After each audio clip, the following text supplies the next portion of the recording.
Hi and welcome to my video. Today we're going to be comparing the 5800X versus the 5800X 3D when playing Cyberpunk using an RTX 4080. So let's do it. Our system today is an ASUS Tough Gaming X570, a Palette 4080 with 32GB of Corsair Vengeance 3200MHz DDR4 CL16 RAM. The games are installed on a Sabrent Rocket Gen 4 NVMe drive, and the CPU was cooled with a Deepcool AK620. I used Windows 10 Home in this comparison and I had SAM enabled on all games. I took all my data from the built-in benchmark and I used MSI Afterburner to record it.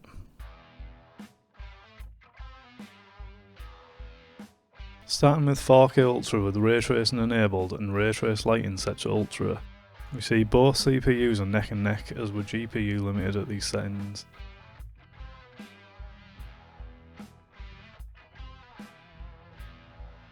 Adding DLSS, we see a very slight improvement with the X3D, adding a couple of frames here and there.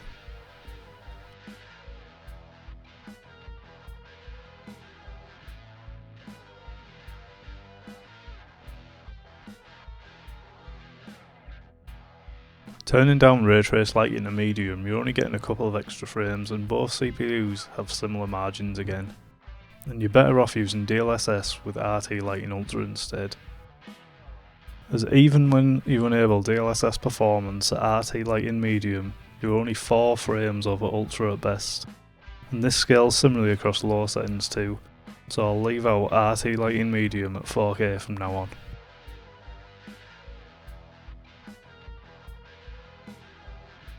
So now we turn RT lighting off but leave the other ray tracing settings enabled, and once again we're limited by the GPU here, leaving both CPUs to tie again.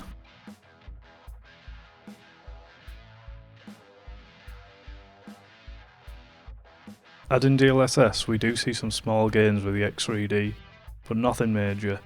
It does best the X model by 15% and 1% lows at DLSS performance, and 14 at balanced.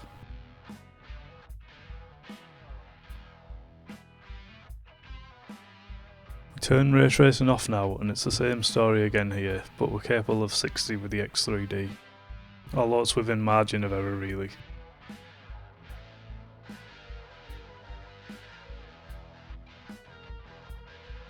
With DLSS we see the X3D beating the X in all DLSS settings, but not by much.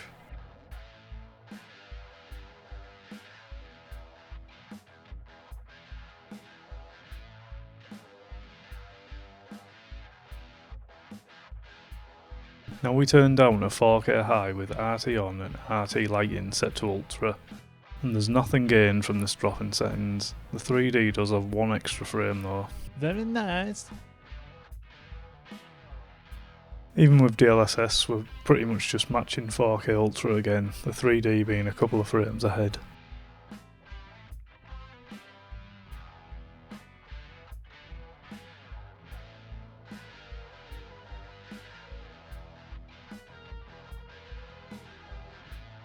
Turning off RT lighting, we're only seeing 1 FPS over Ultra, and both CPUs are matched again.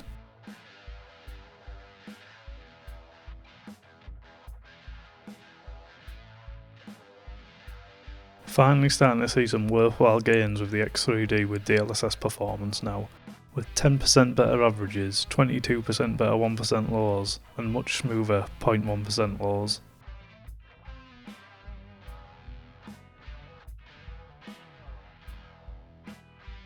Turning all ray tracing off, we have another mirrored result. I used to wonder why barely any benchmarks for Cyberpunk went down in settings, but now I know. There isn't a massive boost from frames when dropping down with ray tracing Ultra enabled. You're looking at 3 FPS difference going from Ultra to low settings, and even with DLSS performance you're only getting around 10% more frames. So I'll stick to RT off at medium and low settings to keep the video from going on for 50 years. But anyway, with these settings at DLSS, the X3D is 5 to 10% better in averages, with a 15% boost to 1% lows at best. Pretty good.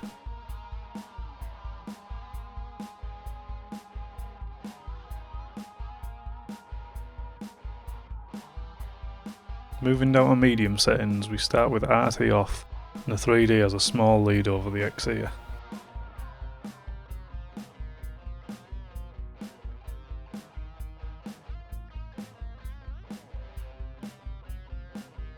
But adding DLSS vastly improves the lead, giving much smoother 1% lows and up to a 16% boost in average frame rate at performance, as the 5800X becomes CPU limited here.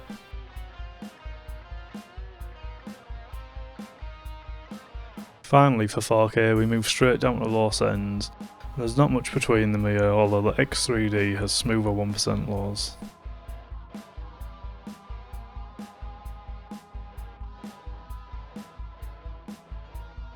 With DLSS, the 5800X is CPU limited at all settings and gains nothing going down from quality, except from a blurrier image.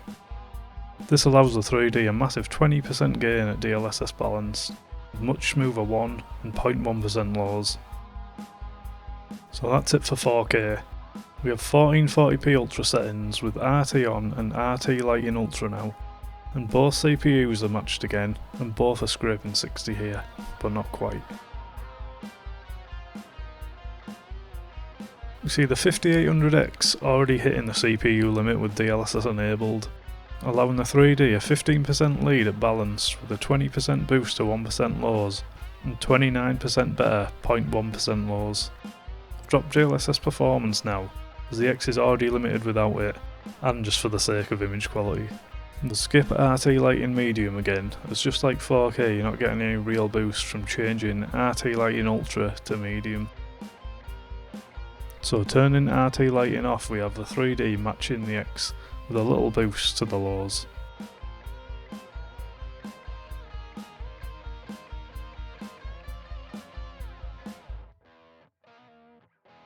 Once again the X is limited with DLSS, and the 3D has 25% more frames at quality and 35% more at balanced, with a great boost to 1 and 0.1% lows.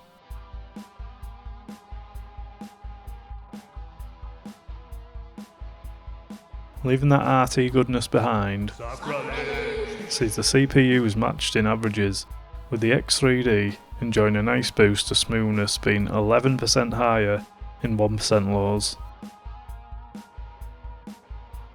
The X is allowed a few more frames at these settings with DLSS, but is destroyed by the 3D here with balanced, as the X becomes limited again.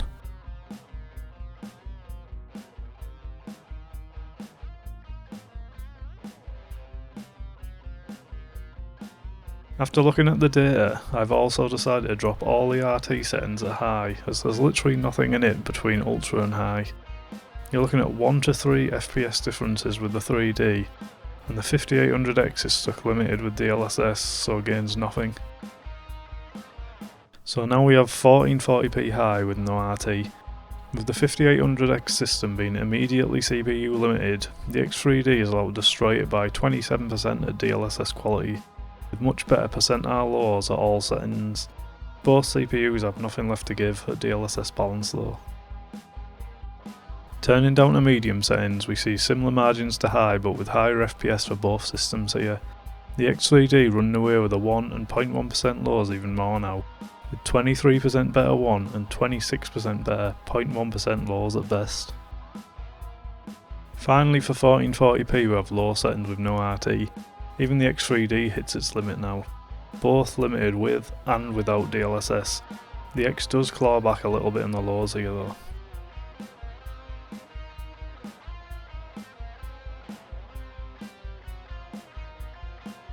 At 1080p we'll keep it simple and stick to ultra settings, as we're already seeing the CPU limit with the 5800X pretty much matching the 1440p data. And although the X3D still has some more performance left in the tank at low settings, realistically, I doubt there's many people playing Cyberpunk with a 4080 at 1080p who are happy to turn down the settings for a couple of frames. I thought I'd include the Psycho RT lighting settings at 1080p, just for a bit of extra data and because you can easily hit 60 FPS here.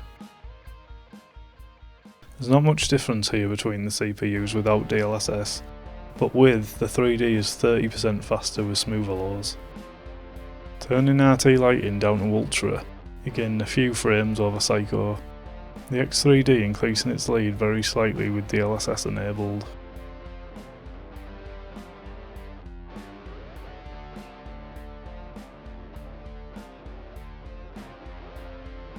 With RT lighting set to medium, both CPUs gain a few frames without DLSS, but the 5800X has reached its limits with DLSS, falling even further behind the 3D here.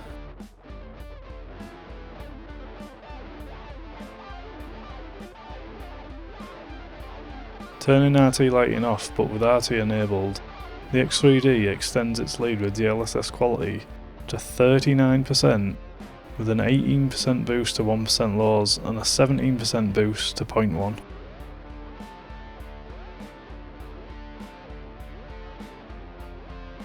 Finally, we have ray tracing off. Here both CPUs are pushed to their max with a 28% lead in averages, 17% 1 and 19% in 0.1% lows for the 5800X3D. Adding DLSS only increases the lead in lows for the 3D.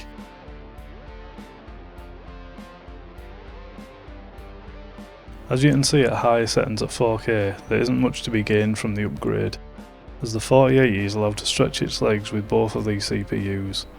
But when turning down to low settings, the X3D does allow for some impressive gains.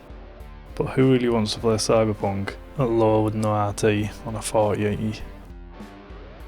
At 1440p in the low is a different story though.